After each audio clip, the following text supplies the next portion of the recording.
তুই আমাকে দেখেছিস, আমি তোকে দেখেছি, তো নামটা মনে আছে জয়ন্ত, এটুকুই তো? নাকি পাবলিক ভিডিও করবে, সেই ভিডিওটা সোশ্যাল মিডিয়ায় ভাইরাল হবে, এটা ওইটার জন্যই তো তুই করলি।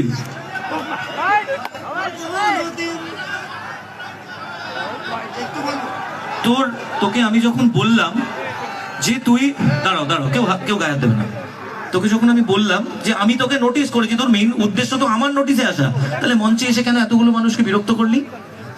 তাই তো করলি, গানটা কেন থামিয়ে দিলি? থ্যাংক ইউ, আমাকে সবাই ভালোবাসে এখানে যতজন আছে, আমি ডেফিনেটলি অ্যাকসেপ্ট করি, কিন্তু তখন অ্যাকসেপ্ট করি যখন কেউ হঠাৎ করে আসে। তুই আমাকে দেখেছিস, আমি তোকে দেখেছি, তারপরে তুই এসেছিস, এটা তো ভিডিও করার জন্য এসেছিস, এটা তো ভিডিও করার জন্য এসেছিস। প্লিজ আয়, নিচে যা ভাই।